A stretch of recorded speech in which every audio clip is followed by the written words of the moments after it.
Segundo libro de Reyes, capítulo 9, nos dice la Escritura que entonces el profeta Eliseo llamó a uno de los hijos de los profetas y le dijo: ciñe tus lomos y toma esta redoma de aceite en tu mano y ve a Ramot de Galaad. Cuando llegues allá, verás allí a Jehú, hijo de Josafat, hijo de Nimsi, y entrando, haz que se levante de entre sus hermanos y llévalo a la cámara. Toma luego la redoma de aceite y derrámala sobre su cabeza y di: así dijo Jehová, yo te he ungido por rey sobre Israel, y abriendo la puerta echa a huir y no esperes. Fue pues el joven, el profeta, a Ramot de Galaad. Cuando él entró, he aquí los príncipes del ejército que estaban sentados, y él dijo: príncipe, una palabra tengo que decirte. Jehú dijo: ¿a cuál de todos nosotros? Y él dijo: a ti, príncipe. Y él se levantó y entró en casa, y el otro derramó el aceite sobre su cabeza y le dijo: así dijo Jehová, Dios de Israel, yo te he ungido por rey sobre Israel, pueblo de Jehová.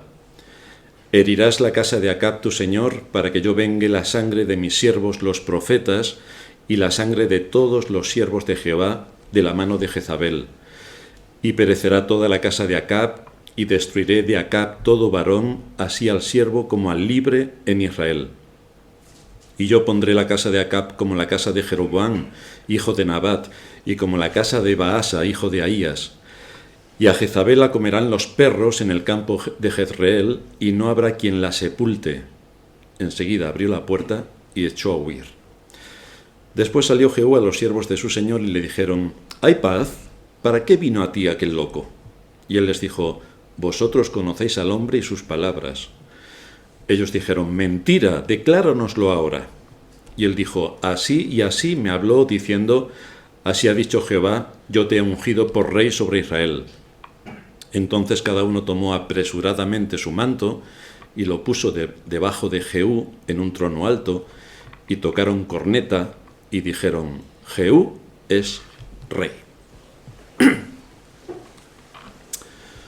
Para entender mejor esta historia que se nos narra en nuestra secuencia, tenemos que retroceder a los 2 primeros capítulos de este libro segundo de Reyes. Y allí vamos a ver que las misiones de Elías y Eliseo formaban 2 partes de una misma unidad, de la misma manera que ocurrió también anteriormente entre Moisés y Josué, o posteriormente ocurriría entre Pablo y Timoteo.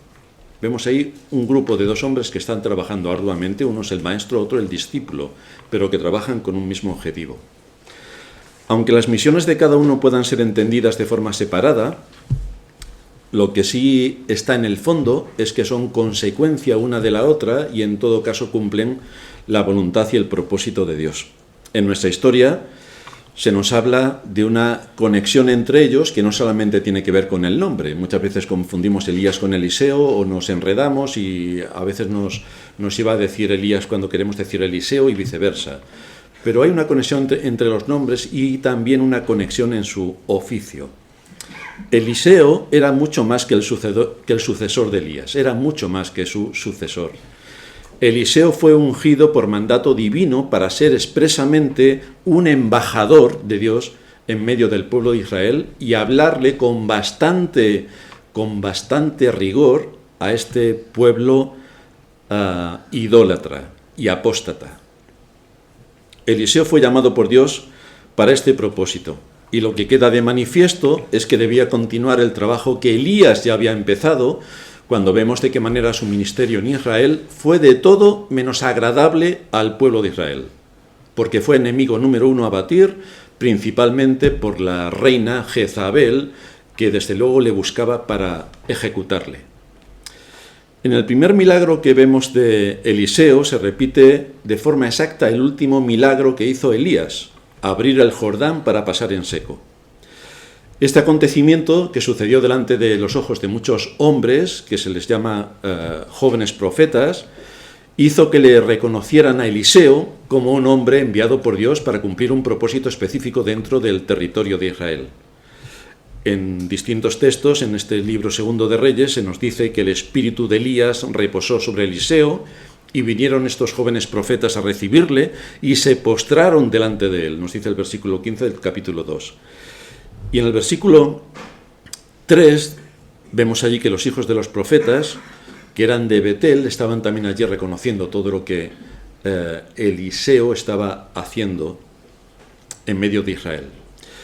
Entendemos que estos hombres jóvenes que ya quedaban justamente cuando Elías había partido, habían sido convertidos bajo el ministerio de Elías y estaban siendo instruidos bajo el ministerio de Elías. De manera que Eliseo encontró un trabajo ya adelantado por parte de Elías y asumió el liderazgo de todos estos hombres jóvenes, profetas en el sentido de que iban a enseñar la palabra de Dios, en ese sentido, estos jóvenes profetas que también iban a ser esparcidos por todo Israel para predicar el mensaje de la palabra. Repito, en un país apóstata e idólatra hasta la médula, pues Dios tenía un grupo de hombres guardados para que su palabra siguiera siendo divulgada. Este era el principal papel que tenía otorgado Eliseo: dar a conocer al pueblo de Dios la ley de Dios, una ley que no debía ser ignorante para ellos. Los 5 primeros libros de la Biblia, lo que llamamos el Pentateuco, escritos por Moisés, ya contienen los 10 mandamientos. Y en uno de los mandamientos, el segundo, habla explícitamente de la idolatría y la prohíbe de forma tajante, con lo cual no podemos decir que este pueblo de Israel fuera ignorante cuando tenía el segundo mandamiento de la ley de Dios que prohíbe tajantemente la idolatría y ellos eran idólatras. Nos sorprende que en nuestros tiempos este mismo mandamiento sea anulado de la Iglesia Católica y promueva la idolatría, cosa que la Escritura combate desde el primero hasta el último de sus libros. Pero, como decimos siempre, a la Iglesia Católica, ¿qué más le da lo que diga la Biblia? Si ellos ya escriben aparte su propio catecismo y ahí dicen lo que les parece oportuno y lo que no también. Había varias de estas escuelas en Israel, escuelas de los profetas. Es evidente que Eliseo invirtió mucho de su tiempo en la enseñanza de estos jóvenes. Era reconocido no solamente como el varón de Dios, sino también como su maestro, su amo, escrito literalmente, su amo. Y el ministerio de Eliseo quedó confirmado por multitud de milagros. Alguien no podía dudar del ministerio de Eliseo porque venía confirmado con pruebas contundentes. Tenemos que decir también que en nuestros días los milagros han desaparecido porque tenemos toda la Biblia. En aquel tiempo toda la Biblia no estaba, por lo tanto el Señor tenía que hacer un énfasis especial para dar a conocer su palabra y su poder por medio de los hombres que Él había comisionado. Si en nuestros días, después de que está escrita la palabra de Dios, alguien viene diciendo que hace milagros, por favor, los queremos ver. Que resucita a los muertos. Queremos que ir al cementerio y que empiecen a saltar allí todos como ciervos. Que sana enfermedades, nos vamos a La Paz, que es el hospital de referencia en Madrid, y por favor que empiecen a desfilar todos los enfermos y el hospital se queda vacío, para tristeza de los médicos que se quedarán sin trabajo.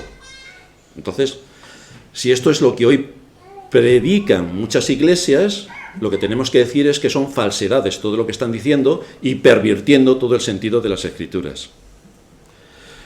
Hemos visto también a Eliseo ante un envenenamiento masivo, sanando la comida de los jóvenes profetas para que pudieran satisfacer su hambre. Le hemos visto también ayudando a la viuda de un profeta que era pobre y que iban a tomar a sus hijos como siervos, dándole un sustento de comida abundante para que pudiera pagar, un sustento de aceite para que pudiera pagar la deuda. Y no solamente hizo milagros a los hijos de los profetas en territorio de Israel, sino que también realizó otros milagros cuando la necesidad y la ocasión lo requerían. Y no solamente lo hizo para los israelitas, sino también para los que no eran israelitas, de lo cual Naamán es una pieza clave, el general sirio Naamán, limpiado de la lepra. Y nuestro relato histórico de hoy parte con una palabra que nos es familiar. Entonces se repite muchas veces a lo largo de la Escritura. Entonces, con todo lo que tenemos anteriormente que hemos estado estudiando, sigue la secuencia. Entonces el profeta Eliseo tomó a uno de los hijos de los profetas y le dijo: ciñe tus lomos y toma esta redoma de aceite en tu mano y ve a Ramot de Galaad. Cuando llegues allá, verás allí a Jehú, hijo de Josafat, hijo de Nimsi, y entrando haz que se levante de entre sus hermanos y llévalo a la cámara. Toma luego la redoma de aceite, que es una vasija, y derrámala sobre su cabeza y di, así dijo Jehová, yo te he ungido por rey sobre Israel, y abriendo la puerta, echa a huir y no esperes. Esto solo puede ser entendido a la luz de un texto anterior, donde Dios revela a Elías el futuro. Esto lo hace con los profetas en el Antiguo Testamento, que tampoco venga hoy nadie diciendo, yo soy profeta y sé el futuro. Yo también lo sé. Todos nos vamos a morir. Soy profeta. Pero los que hoy se llaman profeta también son falsos profetas, porque Dios todo lo que tenía que decir lo ha dejado en su palabra, y ahí se acabó la historia. Por lo tanto, bien haremos en escuchar la palabra de Dios y no a los cuentacuentos, que desde luego desde el ámbito religioso son multitud. Que Dios hable por medio de su palabra y que el hombre se calle. Tenemos que retroceder, por tanto, hasta el primer libro de Reyes, donde Dios le dice a Elías en el capítulo 19, versículo 15, vuélvete por tu camino por el desierto de Damasco y llegarás y ungirás a Hazael por rey de Siria. Esto ya lo vimos la semana pasada, en el último sermón, quiero decir. Ungirás a Hazael por rey de Siria. A Jehú, hijo de Nimsi, ungirás por rey sobre Israel. Y a Eliseo, hijo de Safat, ungirás para que sea profeta en tu lugar. Esto es lo que Dios le reveló a Elías. Y esto es exactamente lo que Elías hizo y lo que Eliseo está confirmando. En el caso de Hazael, como decía, le vimos ruborizarse ante lo que Eliseo le estaba anunciando y cómo él sería rey de Siria, cosa que efectivamente ocurrió al día siguiente. Y en el caso de Jehú, podemos ver que fue el instrumento del Señor para ejecutar sus juicios sobre la casa de Acab, israelitas, ojo, israelitas, y sobre el reino apóstata surgido de la rebelión de las 10 tribus de Israel después de la muerte de Salomón. Así que vemos cómo Dios empezó a ejecutar sus juicios. Muchos años después, pero Dios ejecutó sus juicios. Esto nos muestra una vez más que todo pecado tiene su justa retribución. ¿Hay una rebelión? Esto tiene sus juicios. ¿Hay un atentado contra la autoridad? Esto tiene sus juicios. ¿Se inquieta la unidad y la paz en la iglesia? Esto tiene sus juicios. ¿Se atenta contra la autoridad en el hogar, contra los padres o contra el pastor? Esto tiene sus juicios. Esto tiene sus juicios. Desde luego una profecía terrible recayó sobre este monarca apóstata por parte de Elías. Nos tenemos que ir al primer libro de Reyes, capítulo 21, y a partir del versículo 21 se nos dice allí lo que Dios había determinado para este rey apóstata. Claro que él se consideraba creyente, como todo el mundo sabe. El entorno lo propiciaba. Todo el mundo era idólatra, por lo tanto que el rey fuera idólatra era lo normal. Además, es él, junto con su mujer, la que incitaba a Israel a la idolatría. Y entonces aquí tenemos la profecía. He aquí yo traigo mal sobre ti, dice el Señor. Vaya, esto sí que es una sorpresa para los evangelicoides de hoy que son tan buenistas. Porque Dios es amor y todo lo cubre con amor y todo es amor y más que amor y empalagamiento de amor. He aquí yo traigo mal sobre ti y barreré tu posteridad y destruiré hasta el último varón de la casa de Acab, tanto el siervo como el libre en Israel. Y pondré tu casa como la casa de Jeroboam, hijo de Nabat, y como la casa de Baasa, hijo de Ahías, por la rebelión con que me provocasteis a ira y con que has hecho pecar a Israel. De Jezabel también ha hablado Jehová diciendo, los perros comerán a Jezabel en el muro de Jezreel. El que de Acab fuere muerto en la ciudad, los perros lo comerán. Y el que fuere muerto en el campo, lo comerán las aves del cielo. A la verdad ninguno fue como Acab, que se vendió para hacer lo malo ante los ojos de Jehová, porque Jezabel, su mujer, lo incitaba. Él fue en gran manera abominable, caminando en pos de los ídolos, conforme a todo lo que hicieron los amorreos, a los cuales lanzó Jehová de delante de los hijos de Israel. Así que aquí hay una advertencia bastante severa por la idolatría. Ojo a los católicos. La idolatría. Ojo a las religiones paganas. La idolatría. Lo que podemos comprobar es que Israel asumió absolutamente toda la forma de vida de los impíos. Toda la forma de vida. Asumió el relato social. Se creyó el cuento de la cultura. Lo que dice la cultura que está bien, está bien. Lo que nos cuentan los cuentacuentos que está bien, está bien. ¿De qué nos sirve la palabra de Dios? ¿Y para qué la vamos a examinar? Para eso tenemos a los cuentacuentos, que en todas las épocas han funcionado espectacularmente bien. Por tanto, Israel asumió el relato social, asumió la forma de pensamiento. Claro, si todo el mundo hace esto, no debe estar mal, efectivamente. Asumió sus creencias y se creyó todo. Asumió su objetivo de vida. Asumió la gran mentira de su momento sin que casi nadie se diera cuenta de que estaban bastante lejos de la palabra de Dios. Pero ¿a quién le importa? Si ya somos creyentes, como todo el mundo sabe, estaban pensando, como hoy piensan los evangelicoides y como piensa la cristiandad en general. Si somos creyentes, ya con esto tenemos suficiente para llegar al cielo. Pues parece que no, pues parece que no. Las palabras del Señor desde luego se cumplieron a rajatabla. Si nos vamos al segundo libro de Reyes, en el capítulo 9, que es lo que en otro momento, en otra exposición comentaremos, se nos dice a partir del versículo 30 que vino después Jehú a Jezreel y cuando Jezabel lo oyó, se pintó los ojos con antimonio. ¿Veis que ya Margaret Astor y todo esto ya funcionaba en aquel tiempo? Se pintó los ojos con antimonio y atavió su cabeza y se asomó a una ventana.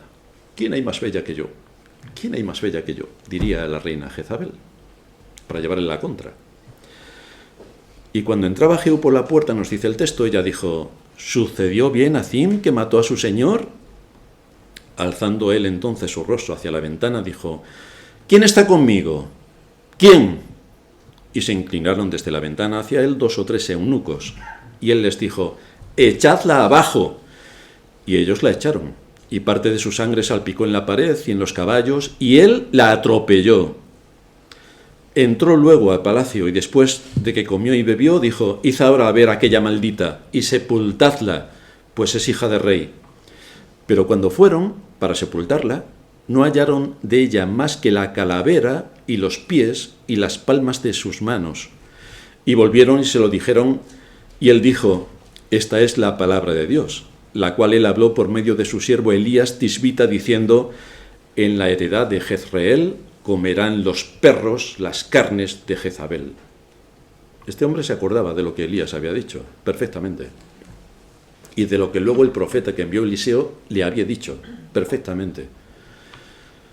Pero ¿veis de qué forma tan natural la palabra de Dios se cumplió? ¿De qué forma tan natural? Y es así también como Dios sigue cumpliendo tanto sus promesas como sus juicios, de forma natural. Todo sucede de forma natural, de manera que en esa forma natural Dios ejecuta sus juicios. Él es quien gobierna este mundo y ningún suceso, ninguno, ocurre por azar o por casualidad, sino que cada uno corresponde a lo que Dios mismo ha establecido. Y Él ha establecido, entre otras muchas cosas, cuándo venimos a este mundo y cuándo nos vamos. También lo ha establecido. La pregunta que nos queda en este relato es por qué no fue Eliseo a llevar el mensaje al que iba a ser rey de Israel, como se hizo con Nazael, rey de Siria.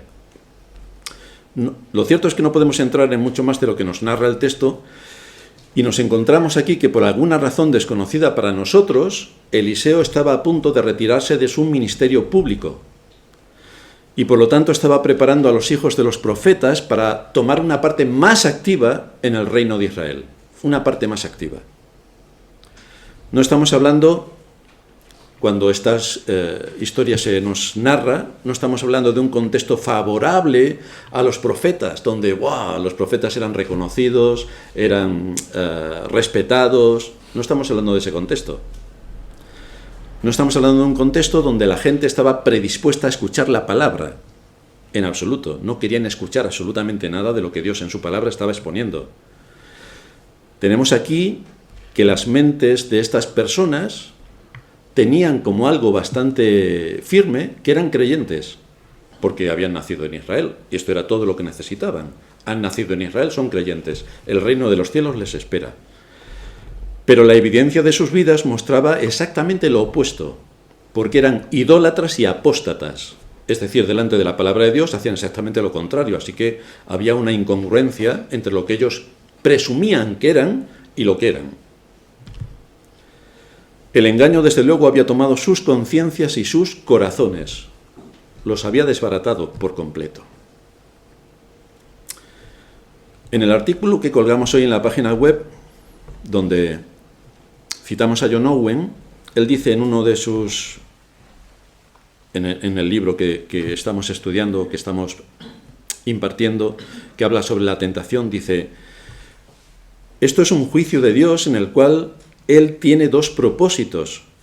El primero, castigar al mundo que ha menospreciado su palabra. Y ese es el mundo en el que vivimos. Castigar al mundo que ha menospreciado su palabra. El segundo, para juzgar a aquellos que falsamente dicen ser creyentes.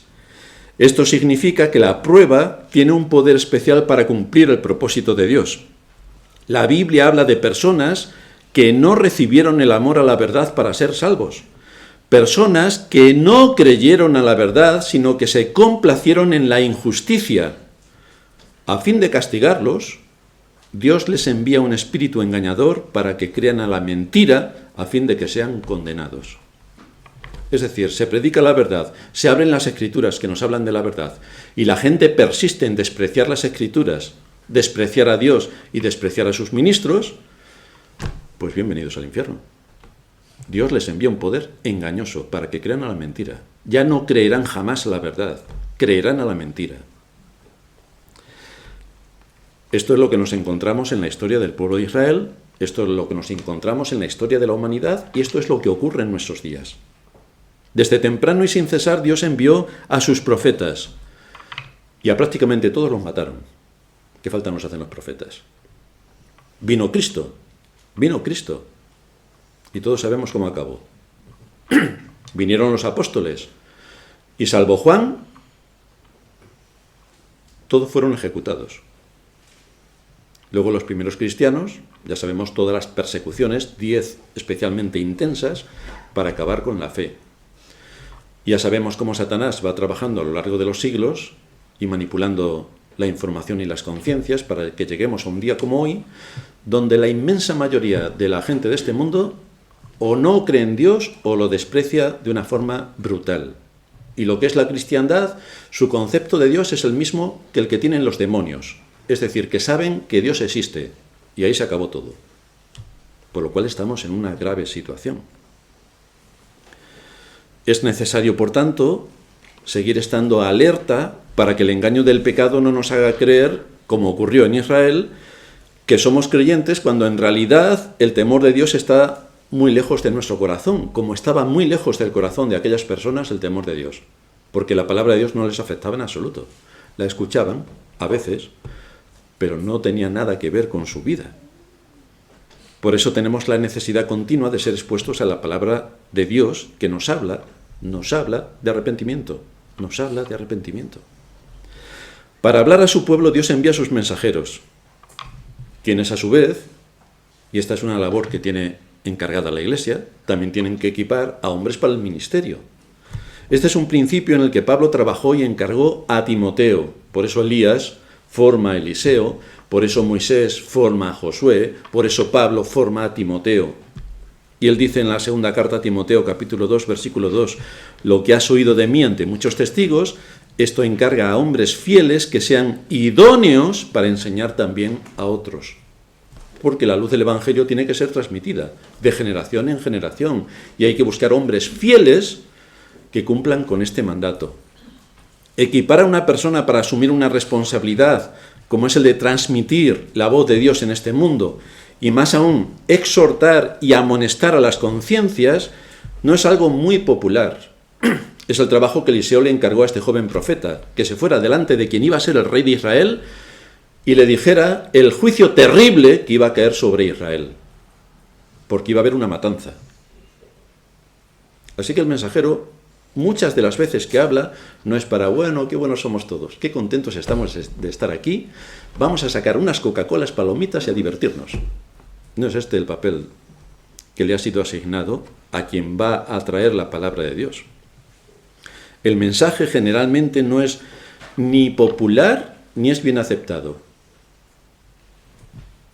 Desde luego, si quien tiene la responsabilidad de recibir la palabra no tiene un corazón enseñable, absolutamente todo lo que diga el mensajero lo va a criticar. Todo. El resultado entonces será que sea lo que diga el mensajero, será usado en contra del mensajero, por hablar. Pero bueno, Dios también lleva a cabo sus juicios en ese contexto. El tema es que esto es lo que ocurrió en Israel durante toda su historia. Esto es lo que ocurrió en Israel con los verdaderos profetas. Y esto es lo que ha ocurrido a lo largo de la historia con los verdaderos mensajeros de Dios. Por esta razón tenemos que orar por aquellos que están siendo preparados y equipados para que el día de mañana puedan asumir los retos a los que este mundo y Satanás los va a someter, como es lo que está haciendo Eliseo, preparando a estos jóvenes profetas para que cumplan una misión especial en medio de Israel, una nación apóstata. Ese también es nuestro objetivo. Tenemos ante nosotros una extraordinaria responsabilidad como iglesia para orar al Señor a fin de que equipe a nuestros hombres jóvenes, les dé de su espíritu y puedan llevar a cabo la labor que se exige desde dentro de la iglesia. Que podamos tener en un futuro pastores que dirijan esta iglesia, hombres que apoyen el ministerio, que sean columnas de la iglesia. Evidentemente todos no van a ser pastores. Habrá 1 o 2 o 3, no lo sabemos. Pero tenemos que orar para que el Señor, a los que ya están siendo preparados, les dé de su espíritu y les dé fortaleza y puedan asumir los retos que tienen por delante, que van a ser terroríficos. Hasta aquí lo hemos pasado mal, pero lo que a ellos les espera es realmente tenebroso. Así que tenemos que orar para que el Señor les equipe, les dé de su espíritu, les dé fortaleza, les anime. Eso es una responsabilidad nuestra, orar por nuestros hombres, los jóvenes que están siendo preparados para esto. Ellos van a ser sometidos a diversas responsabilidades, como lo fue este profeta joven, de ir a hablar con quien iba a ser el rey de Israel. Pues también los nuestros tienen que cumplir diversas responsabilidades. Lo que destaca también en todo este contexto es que lo importante es el Dios a quien servimos. Lo que nosotros podamos hacer para apoyar el ministerio y servir a Dios desde la posición en la que Él nos coloque es secundario, porque ya sabemos que haciendo lo que debemos hacer somos siervos inútiles, porque solamente hacemos lo que debemos hacer. Ahora, lo que debemos hacer, lo debemos hacer. Uno no puede decir, bueno, como soy un siervo inútil, voy a ser inútil. No puede ser inútil. Es que yo, como no voy a ser pastor, ¿qué más me da? Hombre, pues ora por los hombres que se están preparando para el ministerio. Ora por Sorín. Ora por Martín. Ora por aquellos que se están preparando para el ministerio, por Valentín. Todos ellos no serán pastores, pero todos ellos apoyarán con fuerza la iglesia para que mantenga su rumbo y cumpla con su misión.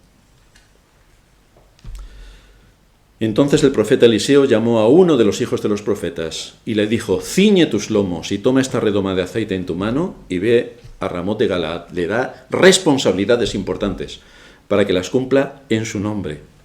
Fijaos que aquí Eliseo es llamado el profeta. En otros sitios se nos ha dicho el varón de Dios, el profeta. Lo cual manifiesta la relación que él mantenía con los hijos de los profetas. Tenemos a los hijos de los profetas, pero yo soy el profeta. Yo soy el que enseño, yo soy quien tiene la autoridad y yo soy quien nos va a dirigir para cumplir el propósito que tenemos establecido por Dios a través de su palabra. Yo soy la autoridad y los demás asumieron esta posición. Así que en la acción de Eliseo vemos un ejemplo para los ministros del Evangelio respecto a cómo se debe ir preparando el camino para aquellos que van a seguir en el ministerio cuando nosotros ya no estemos. Tenemos que preparar a hombres jóvenes para el ministerio. Tenemos que capacitar a hombres para el ministerio. Tenemos que enseñarle cómo funciona la iglesia, qué se mueve dentro de la iglesia, los ataques de Satanás en la iglesia. Si fuéramos una iglesia falsa no tendríamos ningún ataque, pero nosotros tenemos un montón. Pues hay que formar a los hombres para que sepan repeler los ataques y actuar con sabiduría para que la iglesia no pierda su rumbo y tenga claro el objetivo que tiene en este mundo.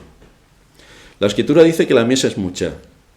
Hay muchos a quienes predicar el Evangelio, Necesitamos hombres preparados para que a través de los medios de comunicación, de las redes, podamos llegar hasta lo último de la tierra, como estamos haciendo, pero necesitamos más esfuerzo, necesitamos más trabajo, necesitamos más ideas, queremos llegar a más. Tenemos que orar para que el Señor nos ayude en todo este propósito.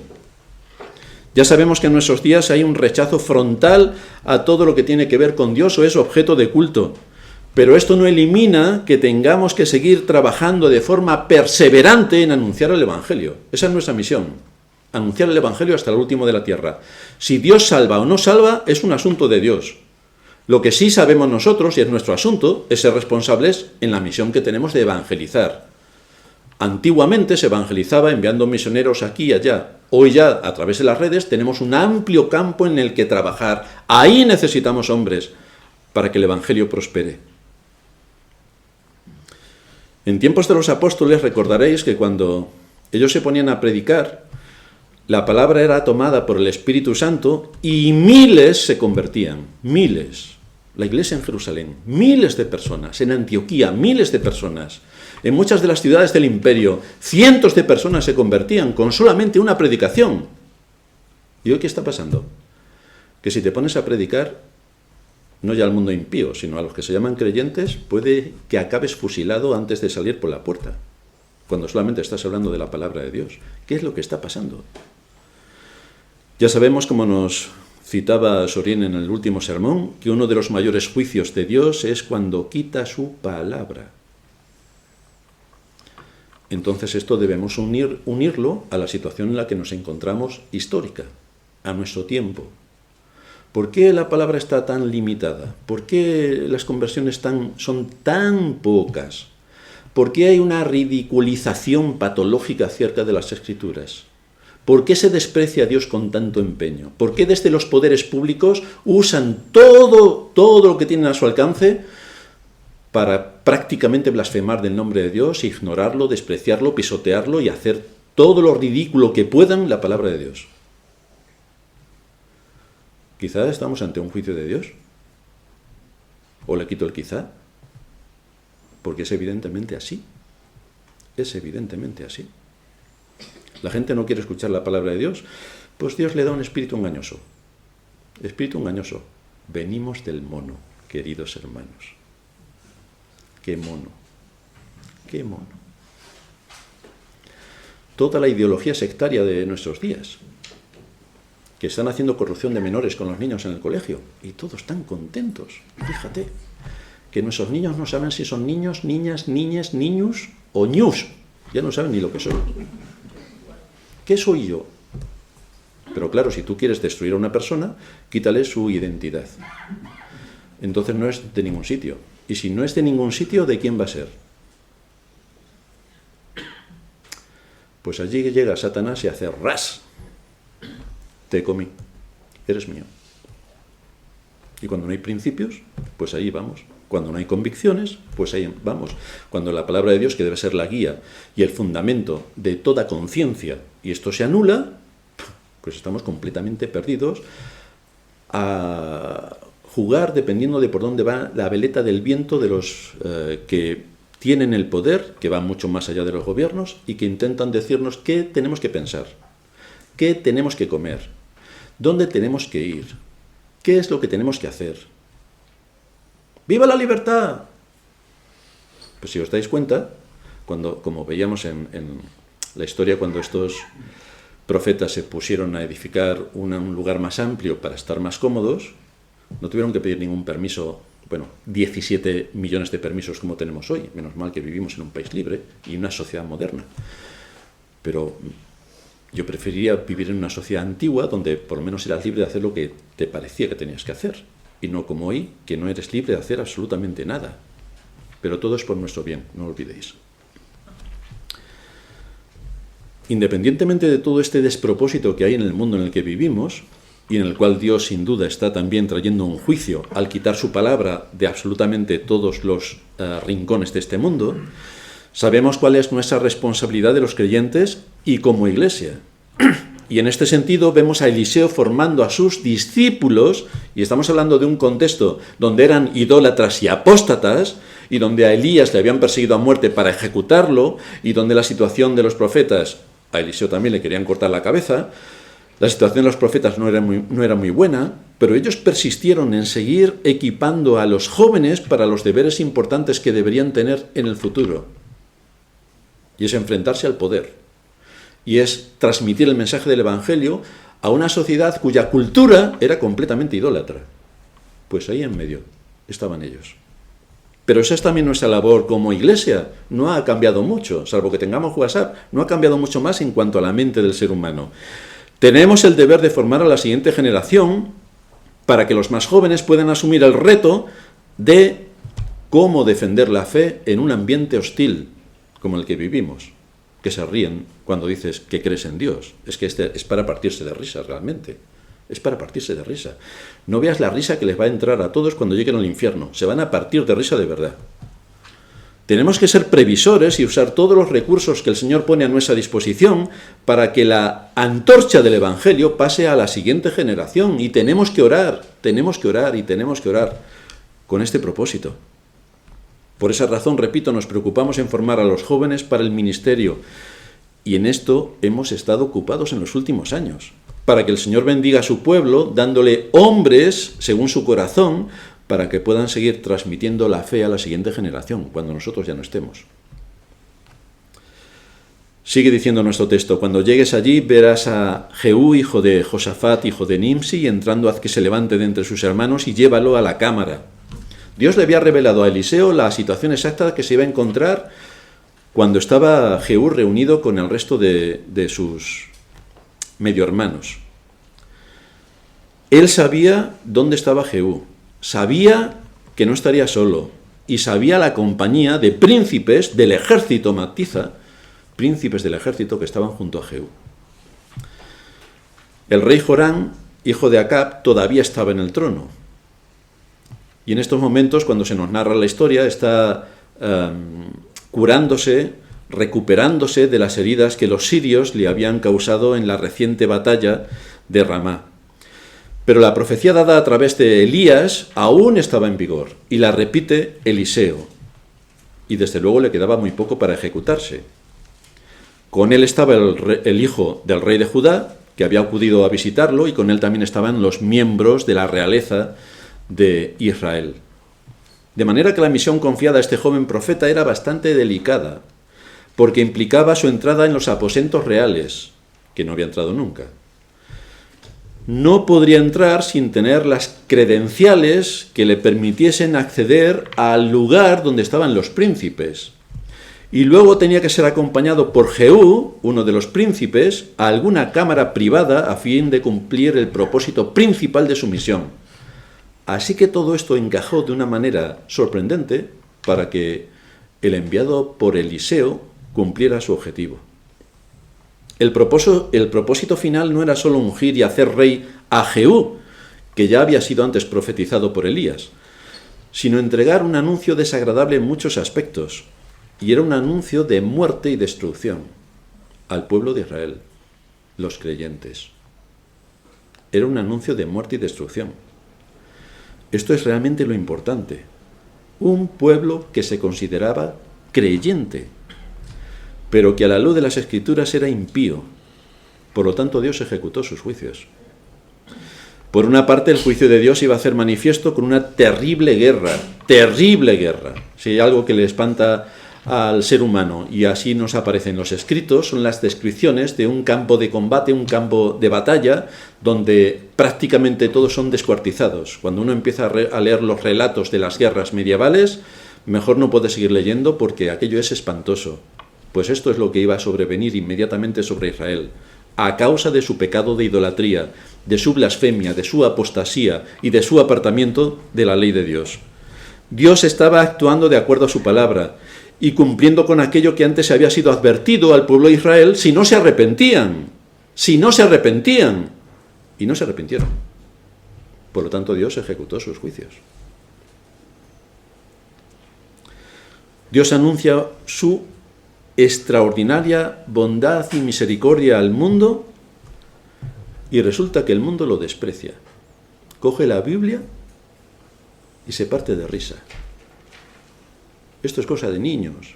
Así los poderes públicos hacen todo lo que está al alcance de su mano para desprestigiar, como decía antes, en todo lo que puedan la palabra de Dios. Porque ¿quién va a creer en Dios? Hombre, los niños pequeñitos y poco más. Pero nosotros ya, con la gran inteligencia que tenemos, ¿cómo vamos a creer en Dios? A pesar de eso, Dios sigue todavía enviando su misericordia a través de su palabra que es predicada. Pero el asunto es que hay un juicio eterno esperando a cada hombre. Y la palabra de Dios no puede ser ignorada o ridiculizada como hace el mundo en el que vivimos. Esto es lo terrible de anunciar la palabra de Dios. Porque lejos del buenismo que en medio de la cristiandad se anuncia de que Dios al final, bueno, como es tan bueno, salvará a todos nos iremos al cielo, lo pasaremos genial allí, tendremos grandes banquetes, porque todos somos buenos, la palabra de Dios anuncia exactamente lo contrario. Si no os arrepentís, pereceréis. Esto es lo que anuncia. Si no os arrepentís, pereceréis. Y no estamos hablando de algo que pueda ser circunstancial y que, bueno, pasado mañana ya ha cambiado Dios de opinión y ya tenemos otra opción para nuestro futuro. No. Es que si mueres sin arrepentirte, sin encontrar en Cristo a tu Salvador, ten la absoluta seguridad de que vas al infierno. Y esto no se puede cambiar. Esto no se puede cambiar. Has tenido tiempo de pensar, meditar, y la palabra de Dios ha sido expuesta. Pero si no te arrepientes, que no te quepa ninguna duda de que perecerás. Por esta razón, el ministro de Dios, sea joven o mayor, no es libre para escoger el mensaje que mejor se adapte al oído de sus oyentes. Bien podría este joven profeta haber ido allí y haberle dicho al rey Jehú, al futuro rey Jehú: tu reino va a prosperar, vas a comerciar con los egipcios, con los filisteos, vas a tener paz en tus territorios, vas a expandir tus límites, te van a tributar todos los países a tu alrededor. Pero no le dijo nada de todo esto. La guerra era inminente y el juicio de Dios se iba a llevar a cabo a través de esa guerra, donde muchos miles, decenas de miles, morirían. Ya vimos también el juicio que traería Dios a Israel por manos de Hazael, cuando dice que tus embarazadas serán abiertas y tus niños estrellados contra el suelo. De ese tipo de guerra estamos hablando, de ese tipo de guerra. Y esto es lo que Dios iba a traer sobre Israel, los creyentes, según ellos.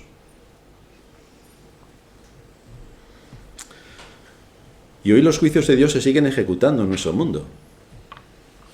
Y Dios lo hace a través de hombres impíos.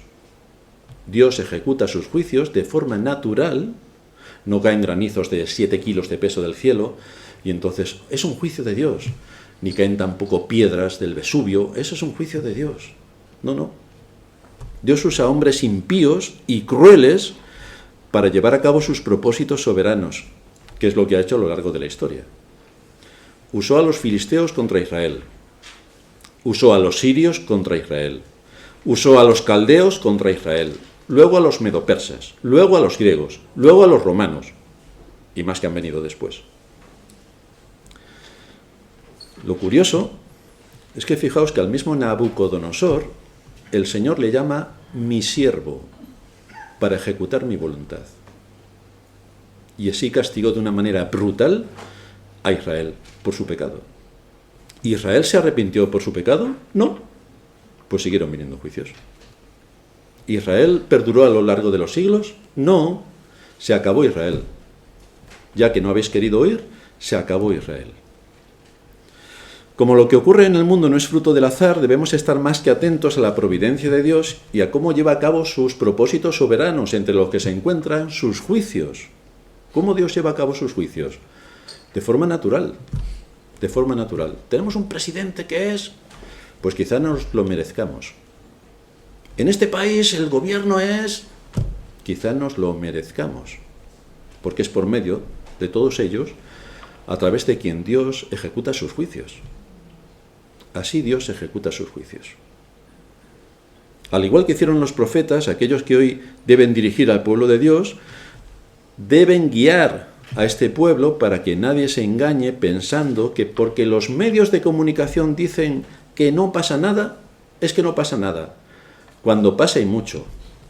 O que digan que pasa, y resulta que no pasa nada, que es todo propaganda. Pero ahí tiene uno que actuar con discernimiento, para que no te creas al cuentacuentos, O lo que no te cuentan resulta que es exactamente la realidad. Pero para eso uno se tiene que esforzar un poquito, si quiere saber. Ahora, si no quiere saber, pues que no vea ni la tele, que vea los dibujos animados, pero no los de hoy, que son todo trans y mariquitas, que se vaya a los de hace 50 años, que era el Bugs Bunny normal y que era un conejo de verdad, no era otra cosa. Pero hoy tampoco puedes ver eso porque el conejo puede ser un búfalo o un trans o vete a saber qué puede ser el conejo. Pues no, Bugs Bunny de hace 50 años es lo único que podemos ver, poco más. El asunto con todo lo que ocurre en este mundo traidor es cómo esto afecta a la salud espiritual de los creyentes. Porque en Israel también creían que tenían buena salud espiritual y eran idólatras. Pero estaban convencidos, pero eran idólatras. Por eso necesitamos recurrir continuamente a las Escrituras para que nuestro entendimiento sea renovado y podamos entender qué es lo que está pasando en nuestro mundo. Esto puede afectar a la salud de la Iglesia. Esto puede afectar a la unidad y a la paz en la Iglesia. Esto puede infundir un temor, lo digo el mundo en el que nos movemos, puede infundir un temor que deja inhabilitados a los creyentes para cumplir su papel, porque se unen con todos los impíos corriendo como los impíos, huyendo. ¿Pero de qué huyes? Ese es el tema, ¿de qué huyes? El mundo en el que vivimos no engaña a la Iglesia diciendo que venimos del mono. Ya sabemos nosotros, bueno, parte de la cristiandad cree que venimos del mono, no hay más que verlos. Pero en iglesias serias, por supuesto que nadie nos engaña diciendo que venimos del mono. Nadie nos engaña con esto. Hay muchas cosas más que están produciendo engaño y que están esclavizando a las almas para alejarlas de Dios. Contra eso es contra lo que tenemos que luchar, identificándolo. Ese engaño es el que hay que detectar. Dice el necio en su corazón: no hay Dios. Este es el principal enemigo, la intoxicación de la conciencia. Cuando alguien dice no hay Dios, como todo el mundo puede ver, porque es que no se puede probar a Dios en una probeta. Claro, y no se puede probar lo lelo que eres en una probeta tampoco. Y eso no evita la realidad.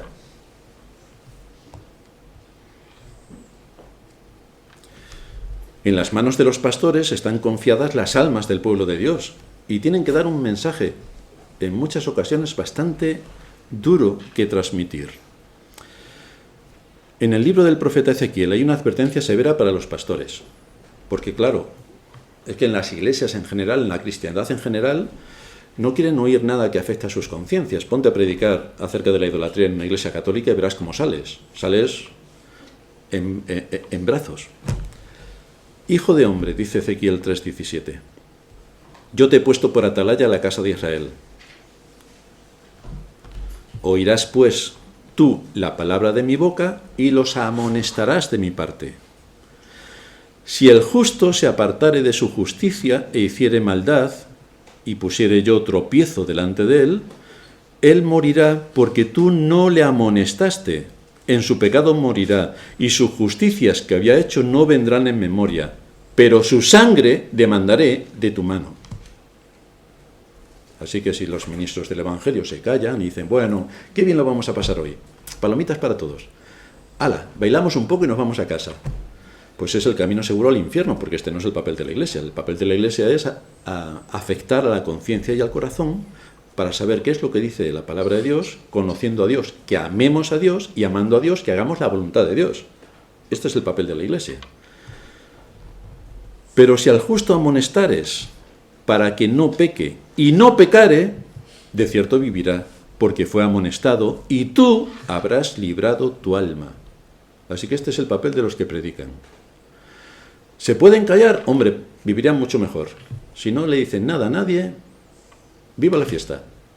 Pero cuando los predicadores serios y rigurosos y responsables ante la palabra tocan el pecado, pues evidentemente es para corregir el pecado. No para que hagan como el pueblo de Israel que mató a sus profetas. No para que hagan como el pueblo de Israel que estaba esperando al Mesías, llegó el Mesías y lo crucificaron. No para que hagan como el pueblo de Israel, que Dios les envió a los apóstoles y también los mataron. Así que está el papel de quien se sube al púlpito, hablar con integridad la palabra de Dios, formar a hombres jóvenes para el ministerio y para que en el futuro puedan afrontar también los retos a que el mundo en el que estamos les va a someter. Toma luego la redoma de aceite y derrámala sobre la cabeza y di: así dijo Jehová, yo te he ungido por rey sobre Israel, y abriendo la puerta echa a huir y no esperes. Así que aquí tenemos al joven profeta que debía saber que no podía actuar a su antojo. Pues me voy a quedar un rato aquí ya que estoy con el príncipe, vamos a tomar algo. Ya que estoy con el resto de los príncipes, a ver si aquí ya me llego a tener una mejor relación con todo lo que es la casta importante de la política de Israel. Pues no. Tiene que ceñirse a lo que el profeta, su maestro, Eliseo, le había dicho. Expon el mensaje y te vas. Y tiene exactamente que hacer eso. ¿Cuál es la responsabilidad que tenemos los que dirigimos la palabra de Dios al pueblo? Expon el mensaje y te vas. Expon el mensaje. Expon el mensaje.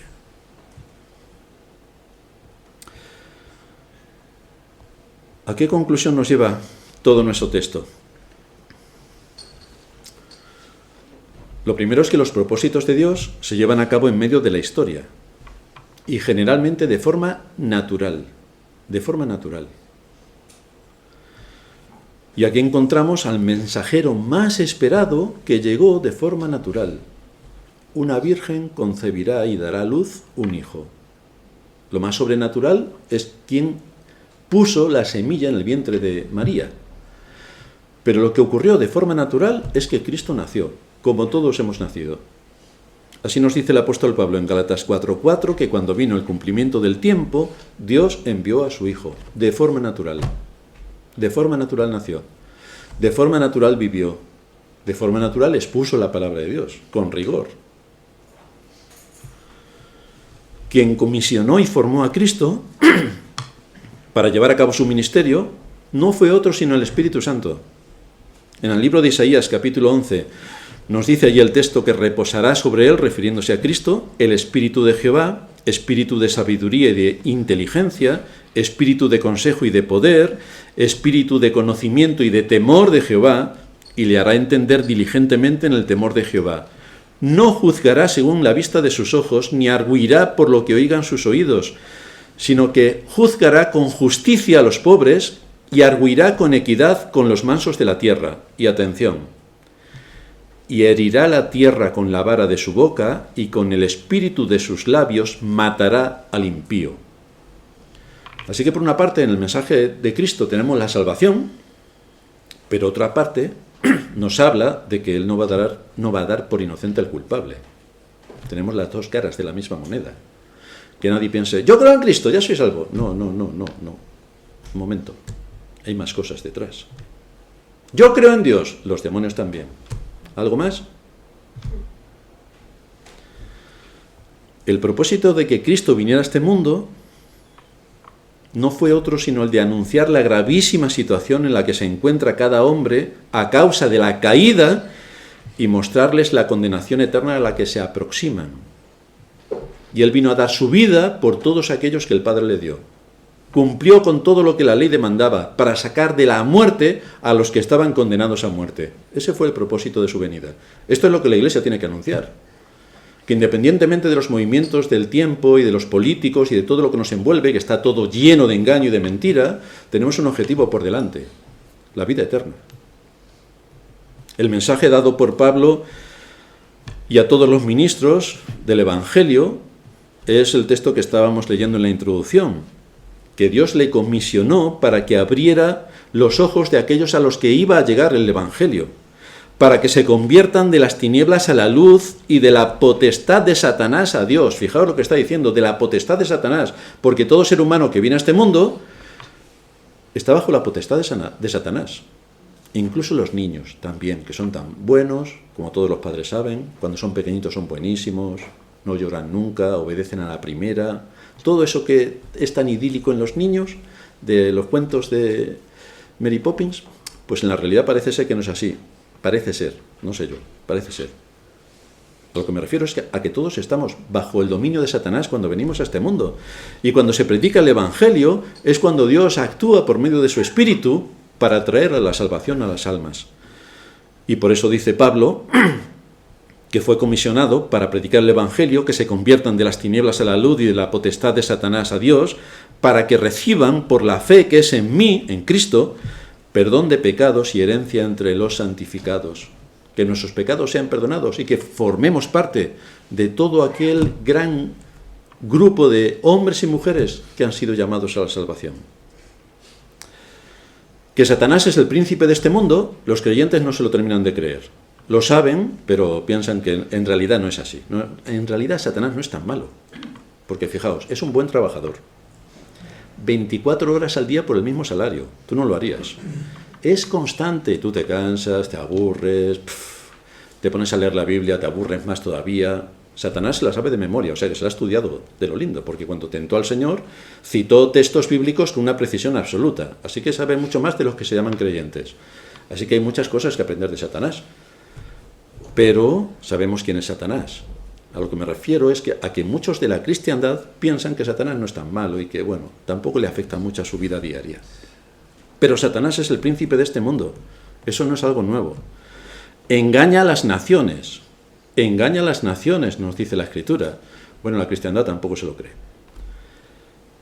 Trabaja de forma constante con un gran poder para infundir la mentira.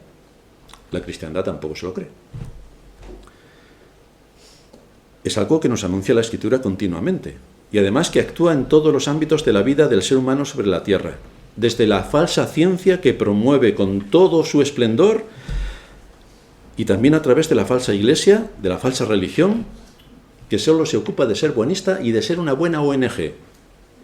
Hay que darle de comer al que tiene hambre, y el alma que va a su destino eterno, ¿a quién le importa? Pero comamos y bebamos que mañana moriremos. Es evidente que no vivimos en el mejor de los mundos, sino en un mundo gobernado por Satanás,